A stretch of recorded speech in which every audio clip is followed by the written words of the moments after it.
Hi, James.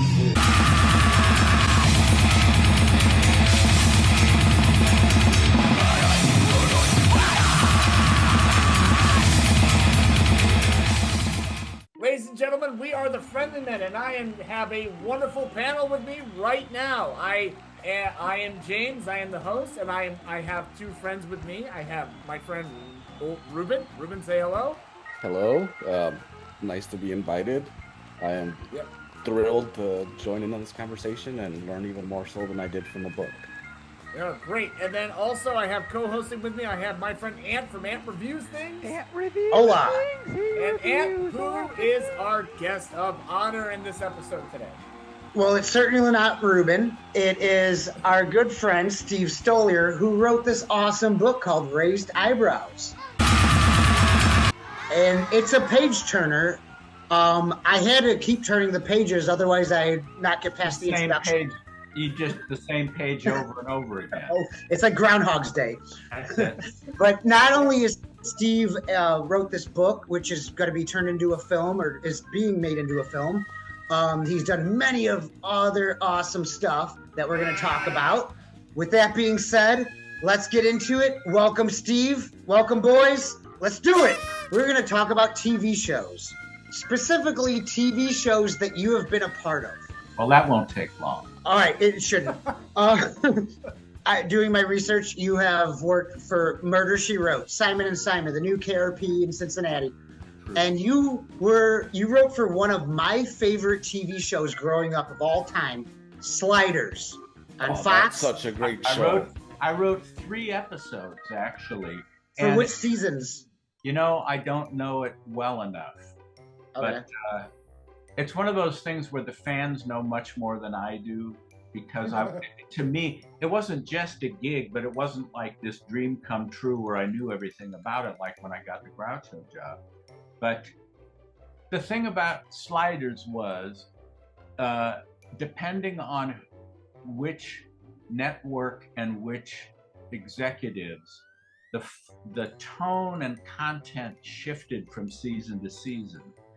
And I think a lot of people out there in the dark didn't understand that, and they would hold it against the writer.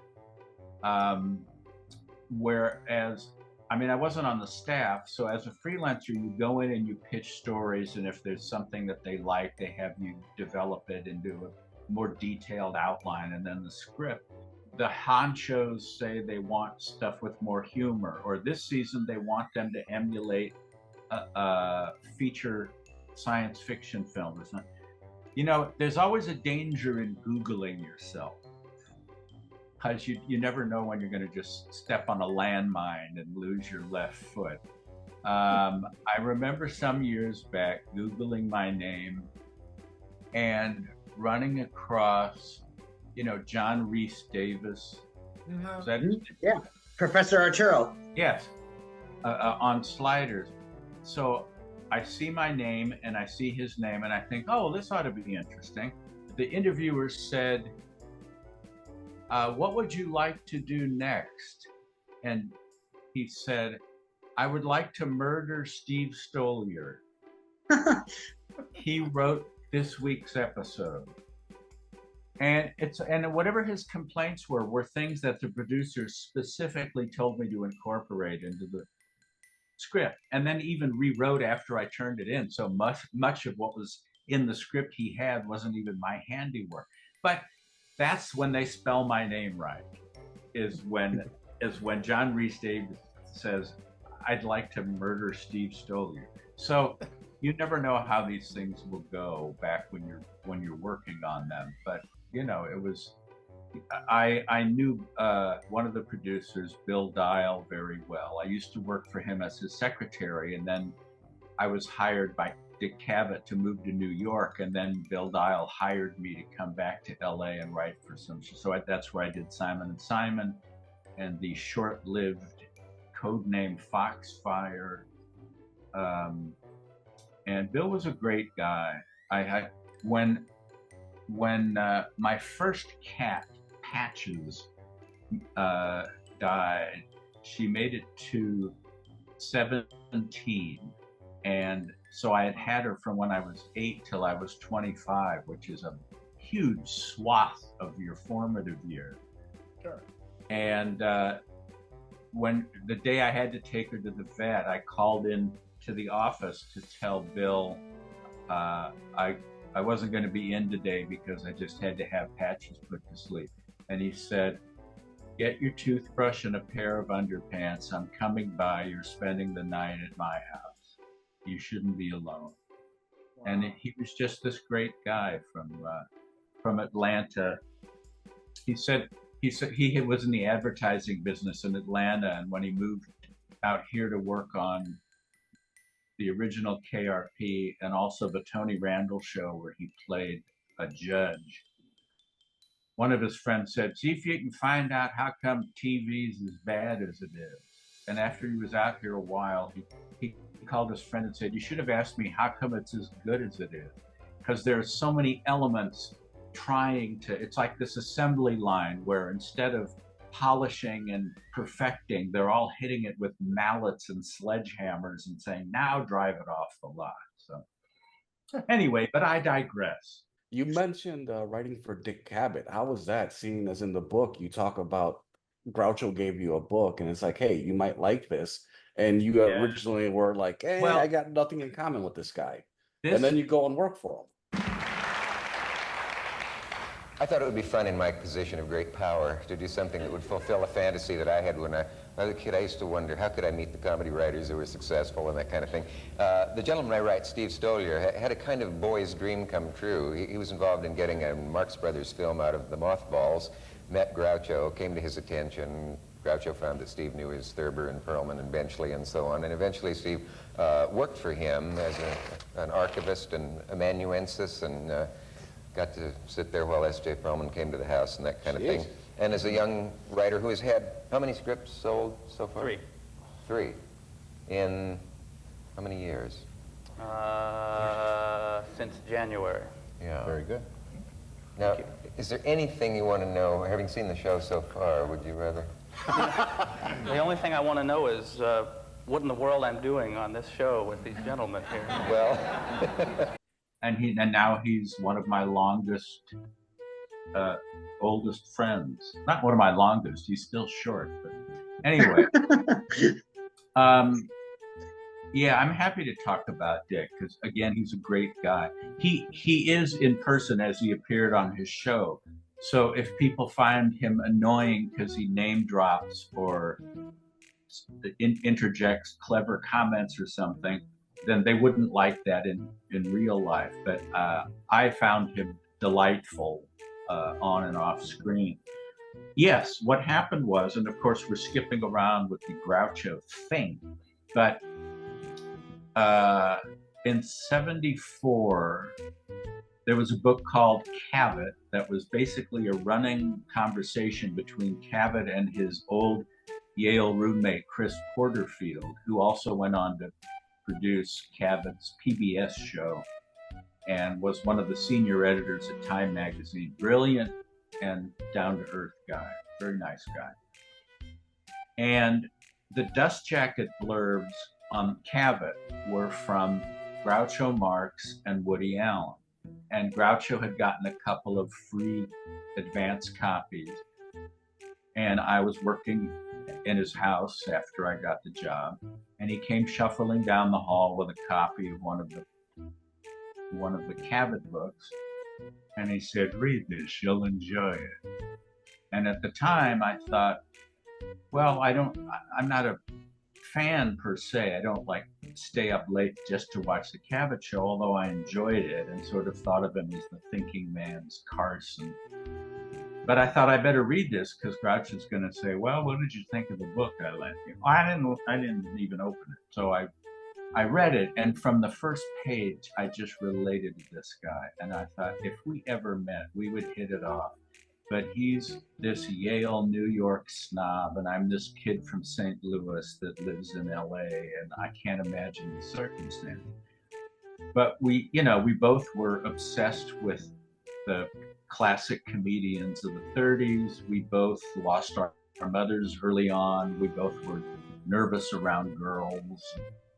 and clearly we were kindred spirits. But and then in his book, he mentions having met Groucho at George S. Kaufman's funeral and spent a little time with him. And he said Groucho would tell him all these stories, and then he would go home and jot down words to remind him of the stories. And he said, and now I don't know what some of them mean. And in the book, he mentioned a couple of them.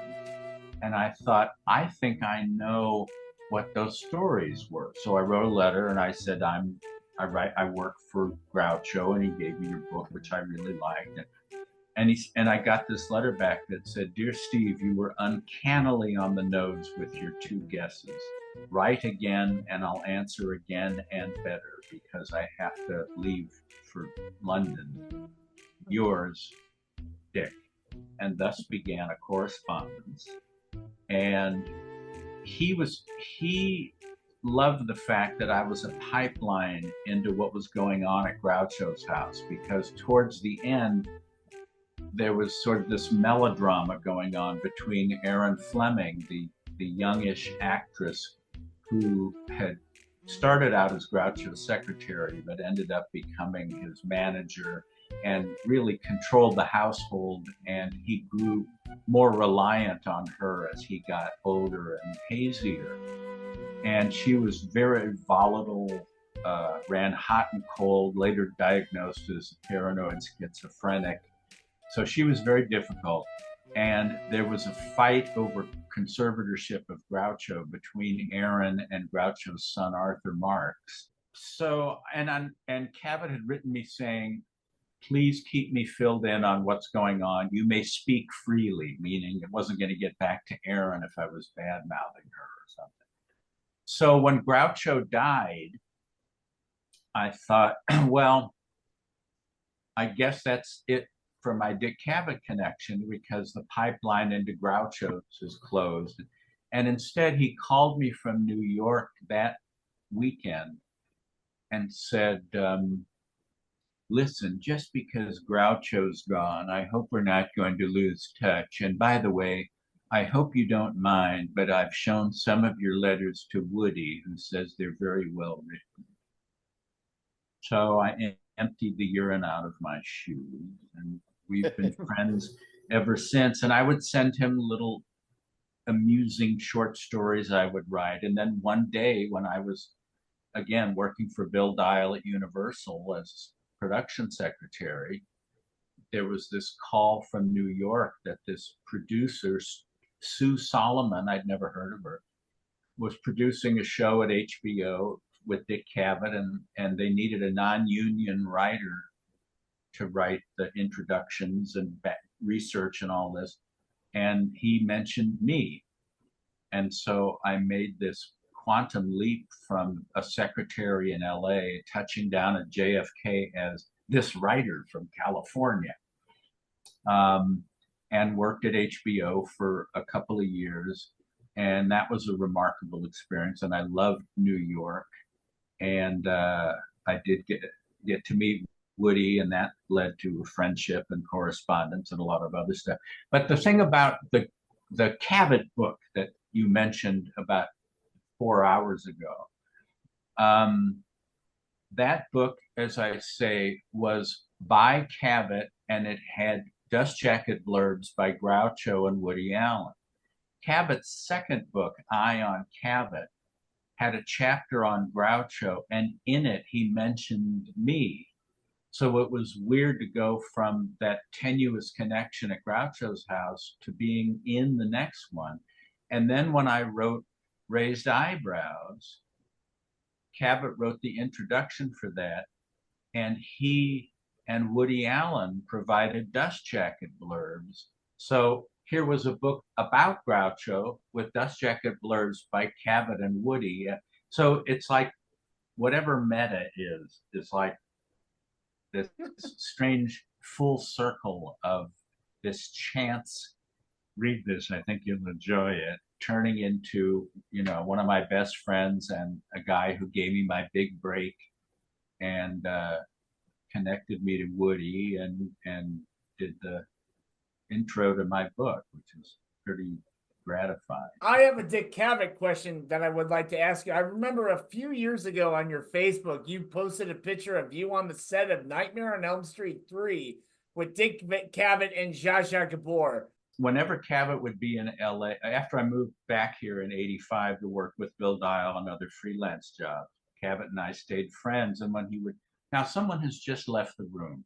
That's very, it isn't enough that I was interrupted. Now someone has walked out, to be or not to be.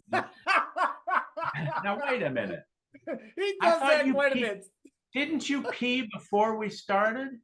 He drinks so many gone. Beers, Steve. Let's say terrible things about him. Okay, yeah, we certainly will. Absolutely. All right. So Cavett was out here to work on Nightmare on Elm Street 3, playing himself. And in fact, you know, he has played the role of himself in a number of films, including 2 Best Pictures of the Year, Annie Hall and Forrest Gump. So that isn't bad to be in 2 Best Pictures. But this was never going to be a Best Picture of the Year. This was Nightmare on Elm Street 3. And it was a tiny studio. And Robert Englund was there in full makeup and his outfit and all that. And a friend of mine who collects horror memorabilia, I knew he'd want his autograph. So I had like the shooting schedule, and I said, "Can you indicate that you were wearing your gloves with?" And so he wrote to Ron with glove, Robert Englund, which I thought was really clever, like with love. And then later I've seen other pictures he signed with glove, and I wonder if it all stemmed from, can you say that you're with your glove? Anyway, he was a nice guy. And then there was Miss Zsa Zsa Gabor, ladies and gentlemen, the star of, I told her, I mentioned the Queen of Outer Space, and she said, when that film came out, nobody went to see it. And now he says, it's like, I get so much attention about that, all the other films I did, but I don't want to know about that one with it. Anyway, in the film, Dick Cavett is playing Dick Cavett, and Zsa Zsa Gabor is playing, of all things, Zsa Zsa Gabor. And as the scene is written, she's going on and on about advice for young actresses. And then at one point, Cavett is supposed to turn into Freddie and say, "I don't give a fuck what you think," and then slash her face with it. The way they had to do that was to film Cavett doing everything that Englund would do and say, and then sit Englund down to do everything that Cavett did, so that in the editing room they could dissolve from one to the next.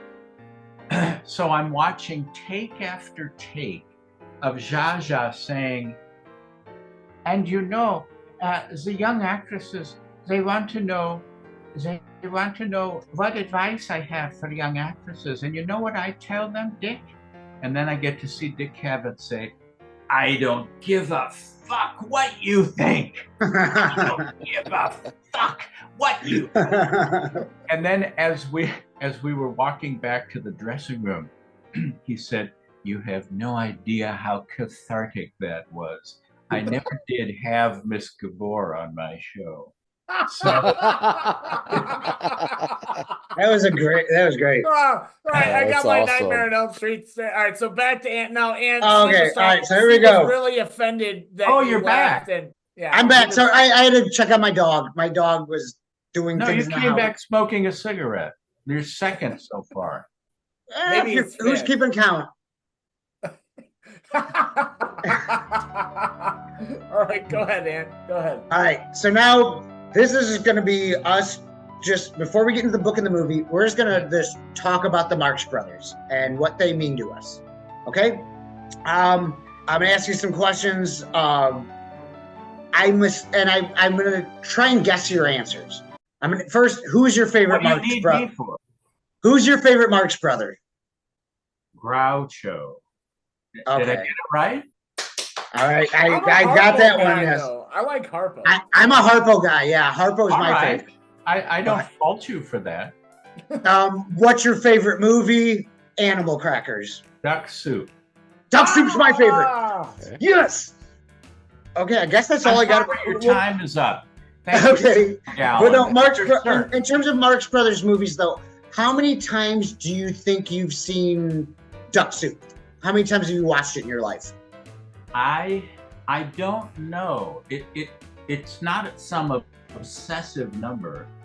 And then I don't know how you count if I'm sitting and I'm clicking through the menu and it happens to be on TCM and it's 20 minutes into it and I watched from there to the end. I don't know, I don't know. And it might even startle me that I've seen it more times than I think I have. But I would think at least 20, but we're talking about over 50 years. I've watched it. I'm 42 and I've watched it at least 30 times in my life. You think that makes you better? So step outside. You were already stepping outside. All right. Anyway. Ruben, what about you? Do you have a favorite Marx Brothers film, Ruben? Honestly, I got into it more for the You Bet Your Life episodes.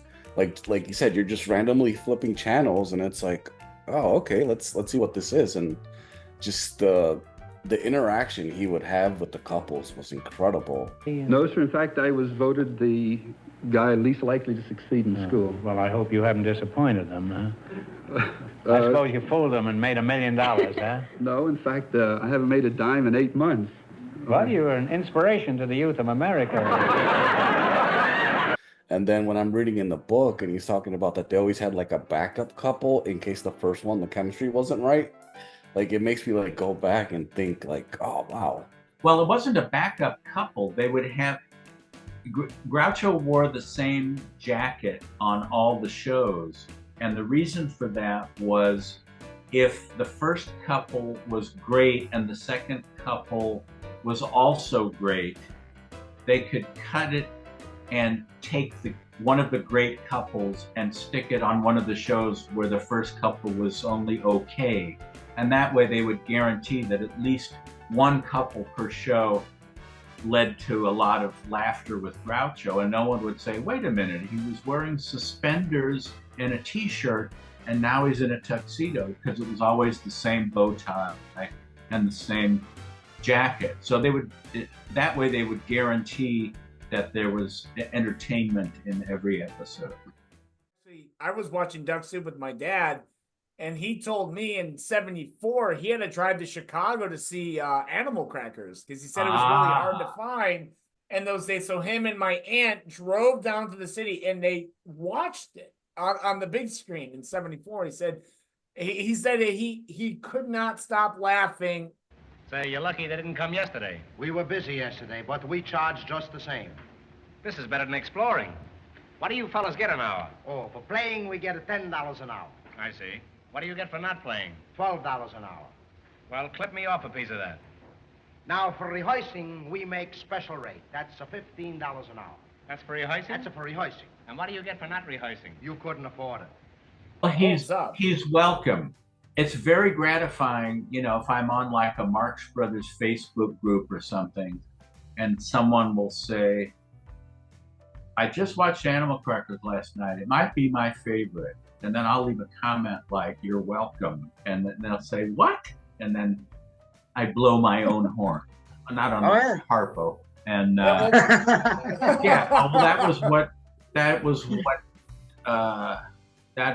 was how it all began, was my wanting to get Animal Crackers re-released because it was stuck in legal limbo because the copyright expired. So back when I was a fanatic in high school and early college, all my friends were Marx Brothers fans. This was the great missing link. They only made, a baker's dozen of movies. It isn't like Laurel and Hardy, where there's all those shorts, Silent and Sound, and all those features of the Three Stooges, all, 30 years of short films cycling through all the time. All they made were 13 movies, of which really like half are good. And Animal Crackers was the missing link. And I was determined to try to convince Universal that it was worth spending money to untangle the legal knot. And they thought, why should we spend good money on an old black and white Marx Brothers movie when we could spend it on important things like Airport 74 and Downhill Racer and other movies that are forgotten now. And that's what happened, was how I met Groucho, and Universal relented and brought the film out and didn't believe how well it did. They thought, we'll bring it out in New York and in Westwood, where UCLA is, that I was attending, and then we don't want to hear from you guys again. And it broke the house record at the UA Westwood that had been set by the French Connection several years earlier.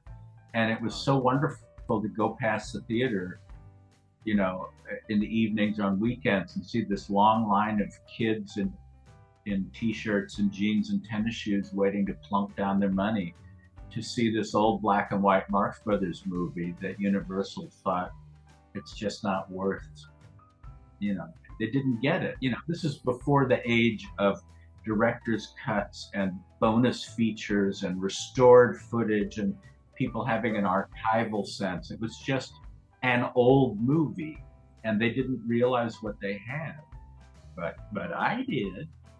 So I'm glad about the trip to Chicago and that he laughed so hard. Well, on behalf of my father, I thank you for that. And actually, I have to go to the bathroom, Steve, so please don't talk behind my back. I gotta go. Well, I'm not going to talk in front of your back if you're going to the bathroom. All right, I'm going to step out for a second. Anthony, take over. Go ahead. I'll be right back. All right. Well, now we've nicely segued into the book because you're explaining a lot of the. Yes, so sir. do you end up editing out that he's going to the bathroom and that just we can keep it in, it doesn't matter. all right, because you know in real life people go to the bathroom. I've actually gone to the bathroom once or twice, believe it or not, since we've been doing this interview. Yes, I have a pee bottle. People think it's lemonade. All right. Oh boy. In the book, you do such a wonderful job describing Groucho's home. How he had, he'd have you put stuff in the scrapbook, and he had his trophy table. One of the things that stood out was the Queen Gold record. Did you know what his feelings on that was? It like just, oh, they sent this in the mail, or like, wow, this did he really listen cool. to Queen? That's a misconception that I might as well straighten. I end up disappointing a lot of people because I have firsthand insight into things, and people like to hear the legend.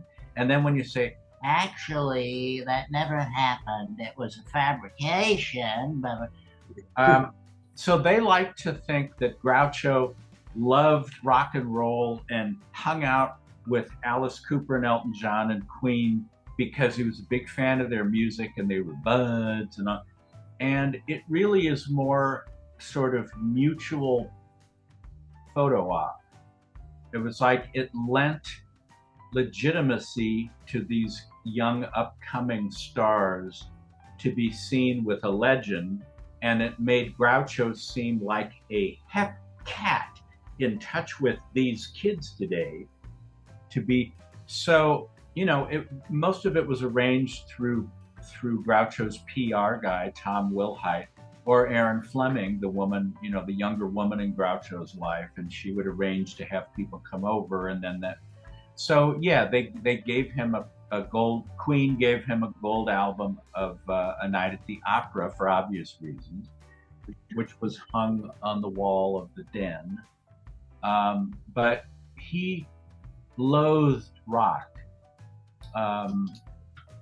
and really the whole, recreational drugs, hippie, long hair, loud music stuff. And I think he is to be forgiven that because he was born in 1890 when Gilbert and Sullivan were still writing operettas and Queen Victoria was still on the throne. So Groucho's music was Gilbert and Sullivan, and then the Tin Pan Alley people. whom he knew personally, which really blew my mind. I mean, he was friends with George Gershwin and Irving Berlin and Jerome Kern and Cole Porter and, these legendary songwriters. So that's the kind of stuff he liked to listen to. He liked vocalists and, beyond the 30s and 40s. But rock and roll, he was like my dad. To him, it was all, yeah, noise. And I'd want to say, no, but listen to Yesterday or Michelle, you'll see it. And it's like, no, it's a lost cause. And now I'm that way with rap and hip hop. I dismiss it all as noise, but I realize every generation does that. That, at the turn of the century, the people who liked opera thought that ragtime was noise and worthless. And then swing was noise, the big bands and all, sing, sing, sing, and begin the begin and all. It's like, oh, what have you done? And then, of course, when Presley and the other early rockers came in, then the people who loved swing and the big bands thought this is just screaming and noise and, so each generation. So no, Groucho, he may have liked that. He didn't hang out with Queen. That was a one-time thing. He did hang out with Alice Cooper to some degree and saw his show and said something like, I think this guy may bring back vaudeville single-handedly. It's like he got a kick out of the presentation, the outrageousness, but he did not like that generation's music. So, Steve, now you're friends with Rob Zombie. Has he sent you Hellbilly Deluxe or Astro Creed 2000 do you have gold records of those albums hanging up on your wall? Because you seem like a guy that would love White Zombie. I mean, I'm sorry, but.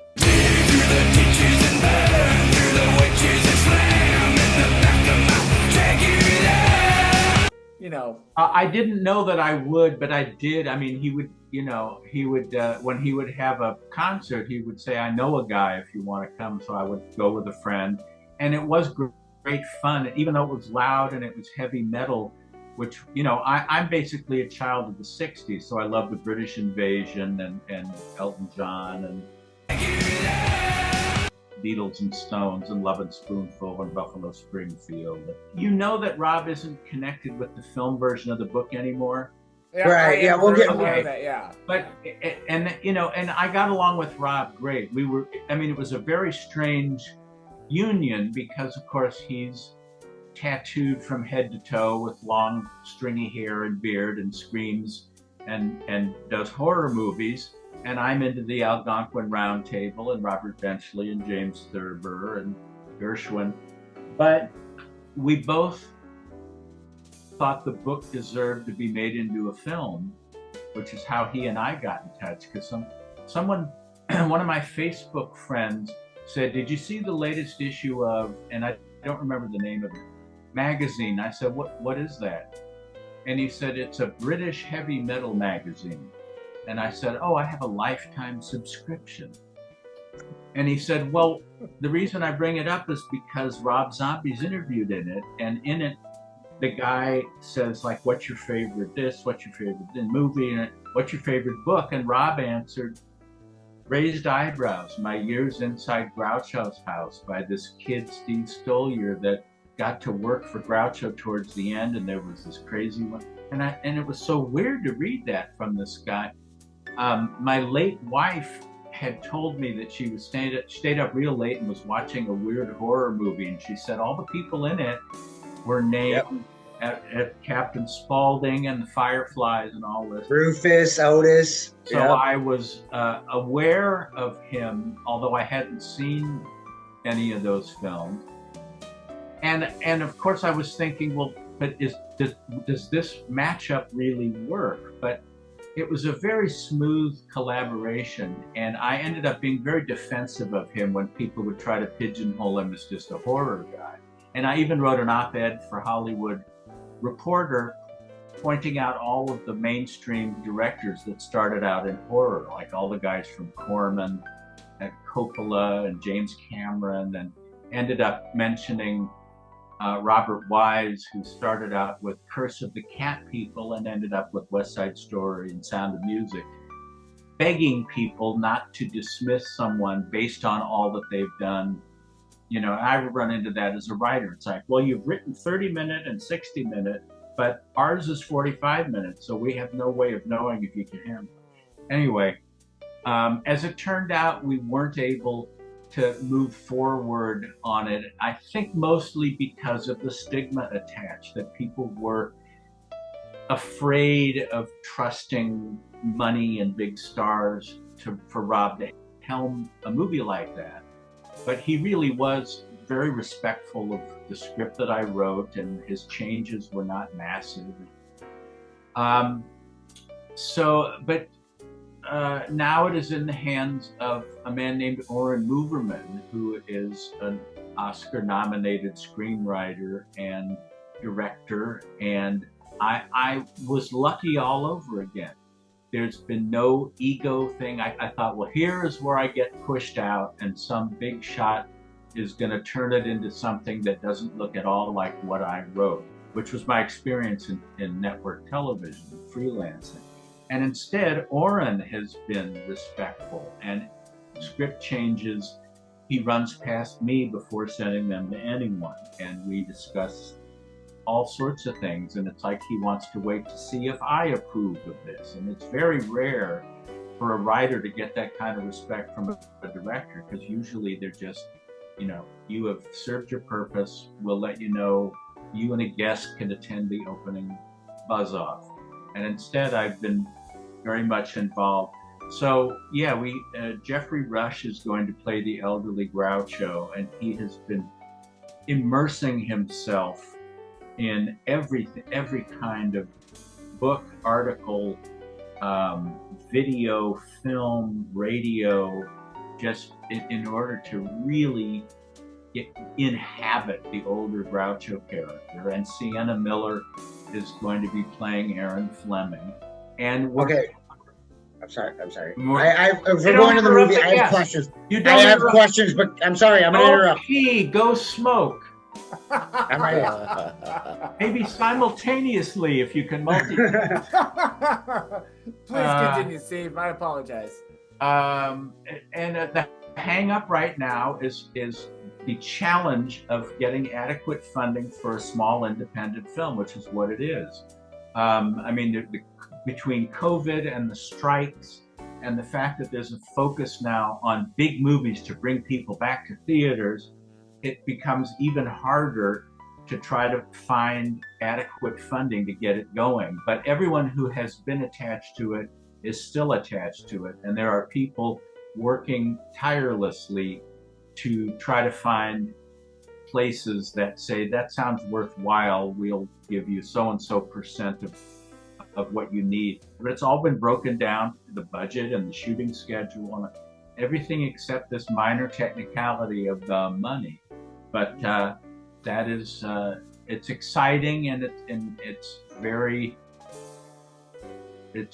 who knows if it'll happen or not. But a lot of people are pulling for it. So. Yes, sir. You had a question in the back? Yes, Steve. If we're going on the movie, okay, so let's, this is a movie. I'm going to assume that Aaron Fleming is the bad guy, the villain? If you need to break it down into that. However, what I tried to do with the book... I mean, how is it? Is it going to go verbatim from the book, or how is the... It is the book. It is, they're saying like, well, who's going to play Harpo? And you're gonna show when he made Animal. It's like, no, you don't understand. This isn't a biography of Groucho any more than Ed Wood was a biography of Bela Lugosi. It was the end of his life when he was old and fading, but this young guy, like with Ed Wood, that is how this is. It's basically young, impressionable 20-year-old Steve dropped with giant forceps into this petri dish of his hero and this difficult woman who initially seems to be a wonderful and caring, and then you see that there's this dark stuff. But we didn't want it to be Aaron Dearest, because as in the book, there were a number of positive elements to her, and it was at a time when his own children didn't really want to be in charge of looking after an aging man. They had their other priorities. He and his son Arthur had had their own ups and downs for years before Aaron came on the scene. So I don't know. Also age is the villain. I knew that when I got the job, that I was pushing against a ticking clock, that he was, I knew that the job couldn't last long because he was in his 80s and had a stroke and was frail. And very early on in my working there, I rang the bell, and the cook opened the door and said, "Please be quiet, Mr. Marx has had a stroke." And I thought, that's it. It's been a great 3 weeks. I'll cherish these.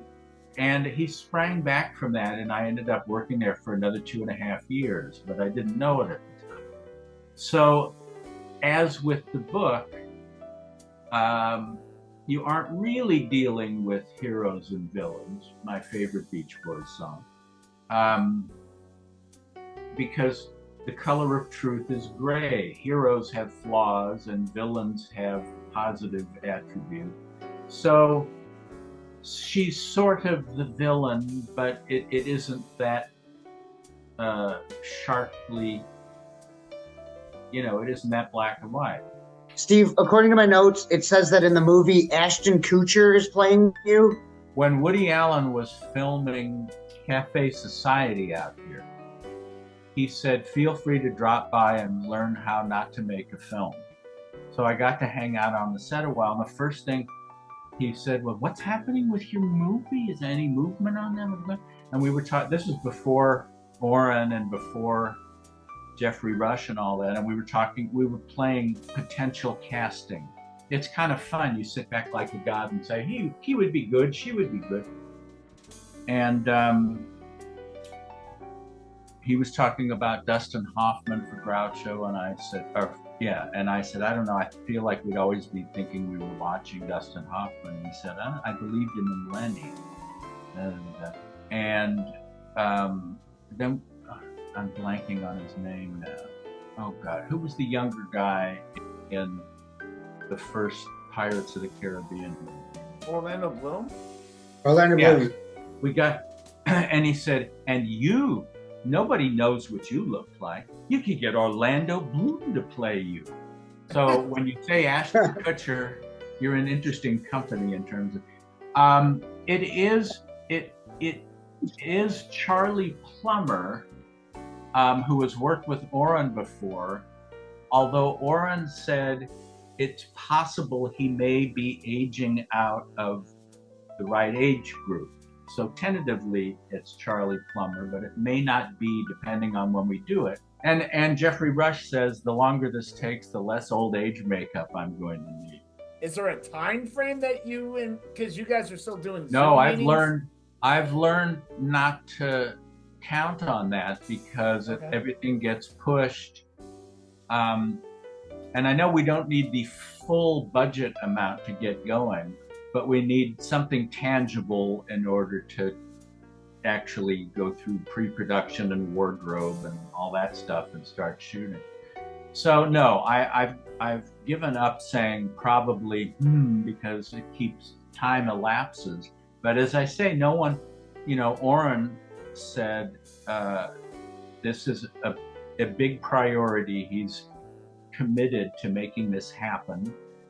And one of the producers said, "I am making this my top priority to get this funded."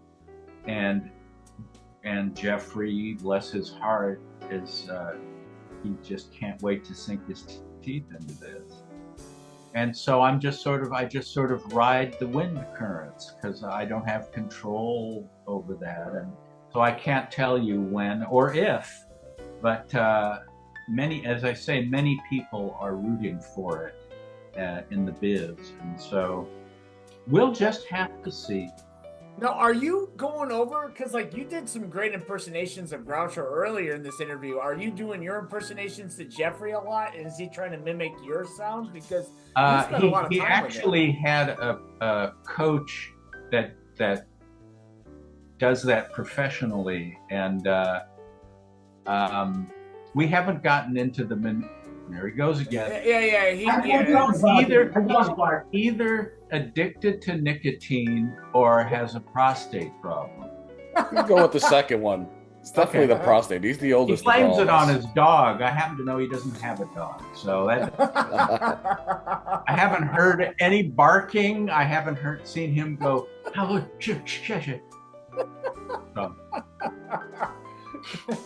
So all right, so he's got a coach with him? Yeah, because he doesn't want to sound Australian. Understandable. I mean, but the thing is, people have said, "Oh, it's too bad Gilbert isn't around because he did a great old Groucho." And I became fascinated. Like, I would watch the Marx Brothers movies, and I became a big fan. But then I saw Groucho coming back to show business when he was like 90, and he would go on the Dick Cavett show and go, "I remember we would drink coffee years ago, and coffee was something that was hot, and you put in a cup and you drank it. And sometimes you'd add cream to coffee." Then it was like... I had to explain, this isn't about being able to do a good Groucho. This needs a skilled, multi-layered actor. It is predominantly a drama, although there is humor and laughs in it. And so it isn't so much about close your eyes, you'd swear the voice is his. I mean, I don't know that Martin Landau was dead on for Lugosi, but he got an Oscar for it, so that was pretty cool. So we'll, I have faith in him. He's, he was great as Peter Sellers and Einstein, and we'll see. Now, Ruben, but I did do the audiobook of my book in case he's got his dog Puppet. I can see your hand is up his ass. Oh, I was barking. Yeah, that's a real dog, all right. Yes. Who is that? What's the dog's name? The dog's name, her name is Little Dog. Little Dog? Little Dog. I call her for short. Little, yep, or LD. Little Dog. Little Dog. I have a kitty cat, but he's smart. He curled up and went to sleep long ago. Just like your viewers. You essentially took over the role that Erin was supposed to have originally, like secretary, before she kind of moved on. How did she come into Groucho's life? And how long was it before she made that jump from like, I'm the secretary, I'm the assistant, to like, I am running this show? Well, the late 60s was when the baby boomers started to embrace the anarchy of the Marx Brothers. And there was like this whole renaissance of interest in the Marx Brothers and Fields and Mae West, who I also got to meet at Groucho. And Erin came along and sort of added to that by arranging for Groucho's one-man shows and then, gradually becoming his manager. They met in 1971. She was trying to get parts as an actress. She was from Canada. She was in the office of a writer-producer named Jerry Davis, who was producing That Girl. And he was friends with Groucho for a long time. And Groucho called, and Jerry said, I'm in my office with this actress named Erin Fleming. And Groucho said, well, I'm looking for a secretary. And Fleming was the last name of all the women that Harpo ever dated. Maybe that would work out. And so she thought, well, I wasn't looking to have secretarial work, but I could use the money. So that's how they got together. Jerry Davis later said putting them together was one of the big regrets of his life. So yes, there is something villainous about her, I suppose. And so it was a gradual thing, a combination of her ambition and the fact that the fuse had already been lit on the renewed interest in Groucho and the Marx Brothers, especially with Harpo and Chico having died in the early 60s. And so the spotlight was back on Groucho, and she just kind of gradually took over working with him on decisions and then making the decisions for him. And then with the re-syndication of You Bet Your Life and then Animal Crackers coming out in 74, there was like a flood of fan mail that was coming in, and she could no longer handle that. And they needed someone that knew Marx Brothers to put all of his memorabilia in some kind of order, because it was just kind of bursting out of closets and filing cabinets, and it wasn't really in any order.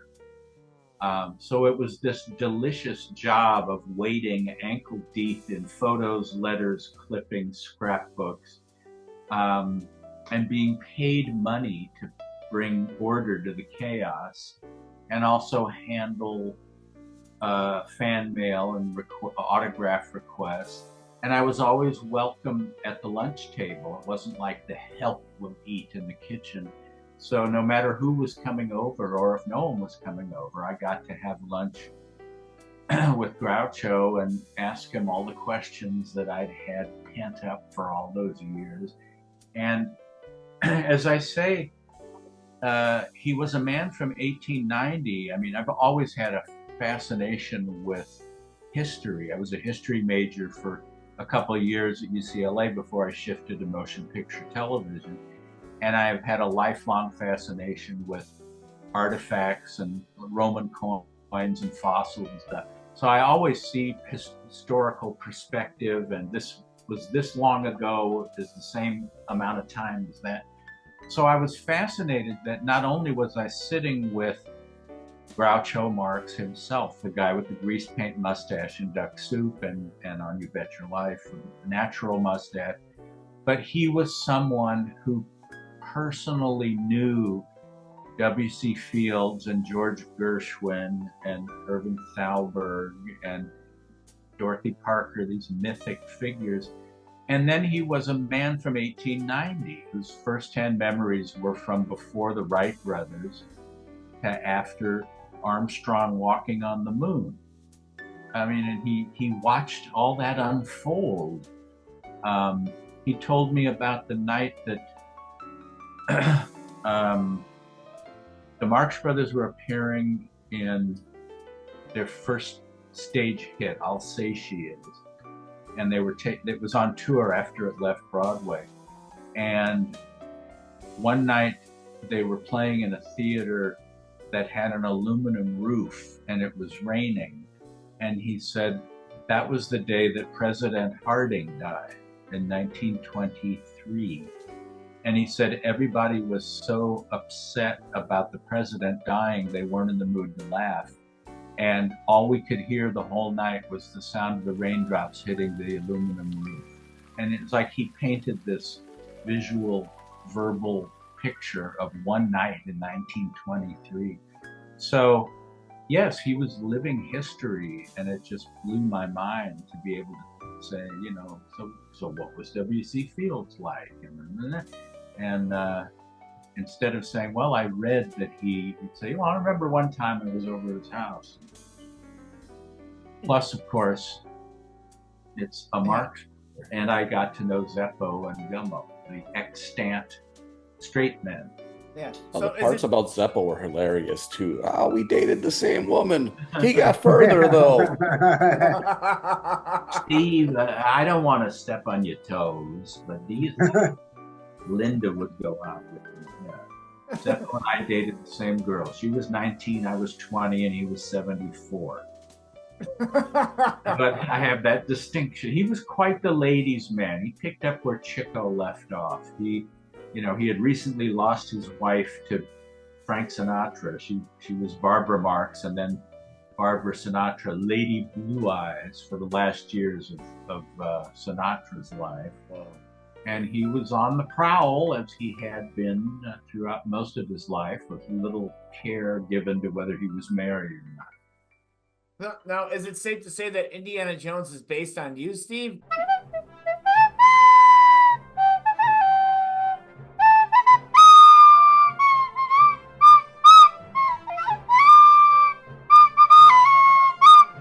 Yes, I'm going to have to sue over that. Also, when I was in fifth grade, I wrote a short story about a kid who was sort of a loner, and then a spaceship lands and a creature comes out, and he befriends the creature, but he keeps him in his room because he doesn't want to freak people out. Except on Halloween, he brought him out because he knew he'd fit in with all the people in their costume. So I will be suing this Spielberg fellow. Yeah, it's E.T. for ripping off the Glix Liontics from the Planet Dead that I wrote longhand in pencil and still have in a drawer somewhere. Okay, so did Groucho, did he get along with Mo Howard at all, or any of the Three Stooges? Like, because I never brought, people have asked me that because the Stooges still have an enduring popularity. Still do. At the time, however, and I guess I still feel this way, the Three Stooges were substantially beneath the Marx Brothers in terms of the quality of the comedy. I mean, I loved the Three Stooges when I was 7 and actually saw them at a live appearance in St. Louis before we moved. They were there to promote one of the awful features they made with Joe DeRita. I couldn't figure out why they looked so old, because on the family Zenith black and white TV, Larry and Moe looked younger, but now they look really old, and Curly Joe didn't look like the Curly I was used to. And I remember Larry had his hair slicked back instead of frizzed out, and I remember Moe saying, Larry combs his hair with an egg beater. And I remember thinking, even at 6 or 7, thinking, that joke doesn't work because his hair is slicked back. It isn't frizzed out. So the egg beater line doesn't really work, Mo. I didn't say that, but that's what I was thinking standing there. So I never asked Groucho about the Three Stooges because I felt it would almost be insulting him to be in amongst the Marx Brothers and asking about people that, would draw a saw over your head or hit you with a hammer. And that, that was so not what they did. I mean, also, as an example of how the other teams measured up, there was a story that his older daughter, Miriam, came home one afternoon when she was young, and Groucho said, "Where'd you go?" And she said, "I went to the movies." And he said, "What did you see?" And she said, "The Ritz Brothers." Now, they're funny.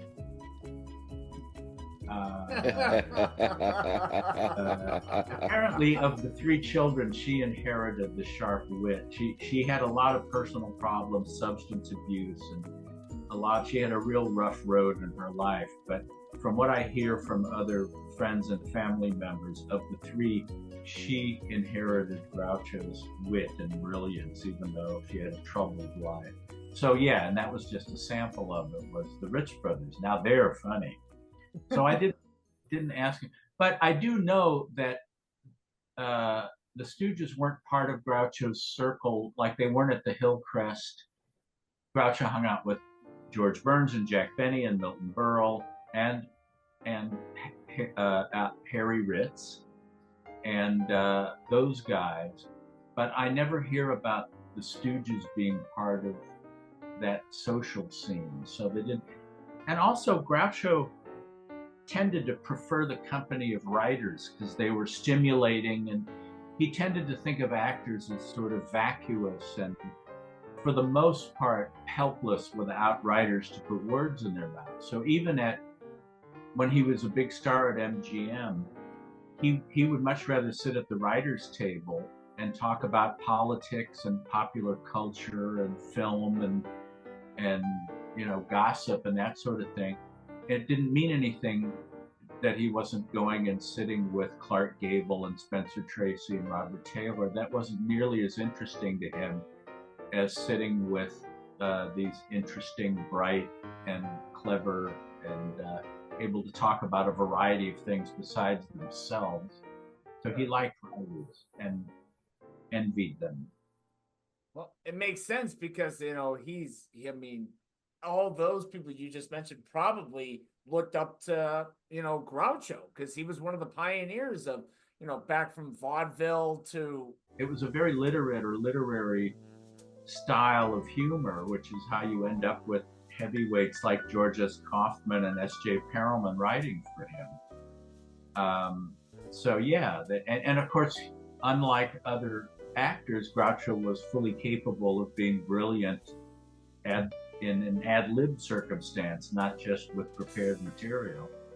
So yeah, they got along well. And when you look through, in '67 was when the Groucho letters came out, and I've never really gone through it carefully, but I would bet that most of the letters to and fro Groucho were from writers rather than stars, because they wrote fascinating letters and didn't just say, I'm starting a new picture with Vivian Lee on the 4th, and then I'll be touring. And they were able to be wickedly clever and incisive about politics. And some people from time to time ask me what Groucho would think of Trump.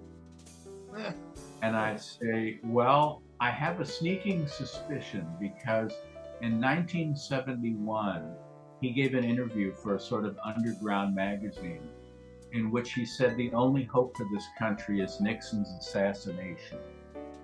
And this was before Watergate. His hatred of Nixon for being a crook, a dishonest guy, went back to like when he was Eisenhower's VP. And when Nixon ran against JFK and lost, he moved, for a limited time, he moved into Groucho's neighborhood. And someone said, what do you think about Richard Nixon moving into your neighborhood? And Groucho said, well, better he in the White House. So the fact that he would have said the only hope was Nixon's assassination before the Watergate scandal put him on Nixon's enemy list, and resulted in them opening a file, the FBI opening a file on him, just to make sure this 80-something-year-old guy isn't up to something. So Groucho was a very shrewd judge of character, and he also didn't hold politics against people. I mean, in these polarized times, like for instance, Maury Riskin co-wrote Coconuts, Animal Crackers, and Night at the Opera. Also, My Man Godfrey. I mean, he was a brilliant comedy writer that spent his early years writing stuff that made fun of the upper class and the establishment and all that, but then took a sharp right turn and became a super Republican, writing for the Herald Examiner, horrible things about liberals, blah, blah, blah. But his friendship with Groucho never suffered. They got along well. They would kid each other about politics, but it never got sharp and angry. And Groucho could see past that to the person. He had great admiration for Betty Ford because she was very forthcoming about her problems and started the Betty Ford Clinic. And he admired people who spoke honestly about who they were and what they thought, instead of being a phony. He said something like, he thinks Jerry Ford was hit on the head once too often when he was a football player in college, but he liked Betty Ford. He had respect for her. So I suspect he would see Trump for the charlatan con man that he is, and he would be hopping mad that democracy is currently circling the drain after all the people. My dad fought the Nazis in World War II, and it wasn't so that everything could just be rewritten and some autocrat take over for the country. Sure. Now, did he ever meet Hugh Hefner? Did he like Hugh? He liked Hugh Hefner. He got to go to, well, of course, he loved being surrounded by pretty young things, even though,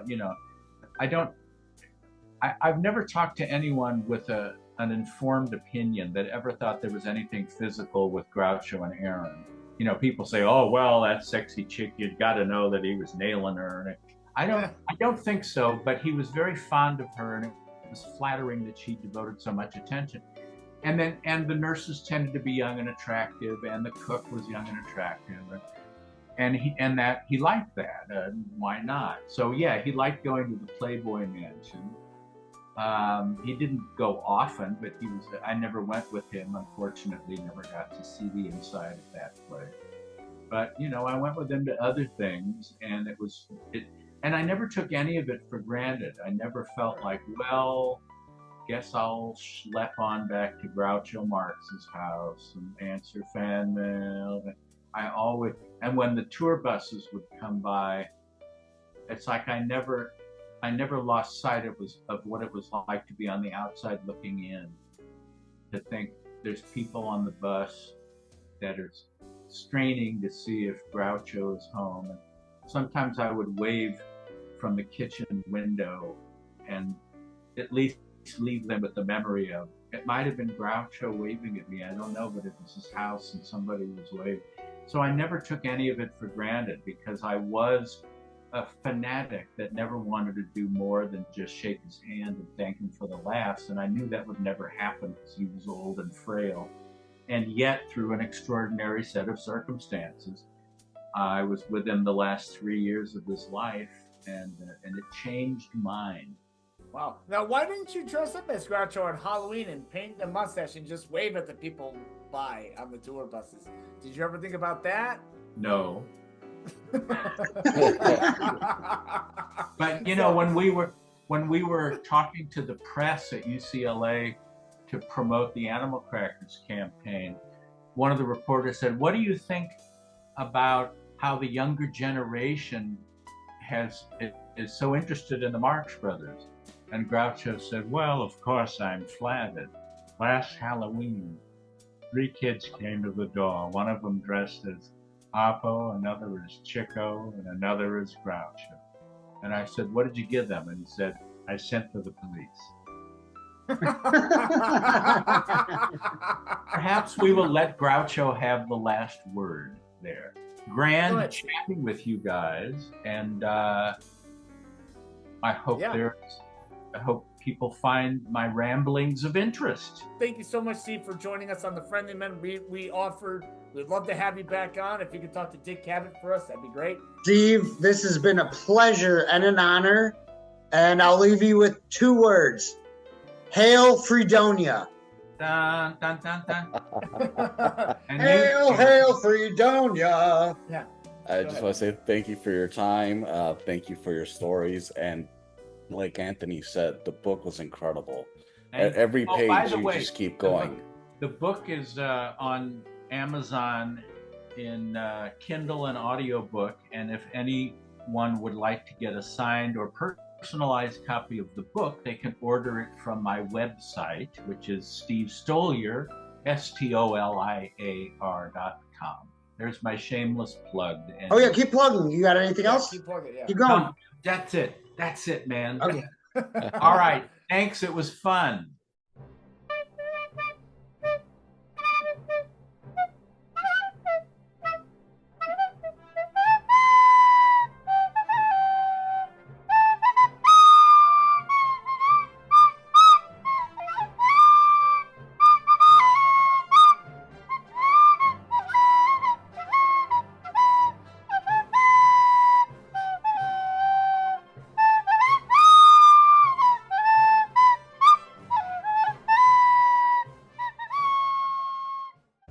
Potatoes are great.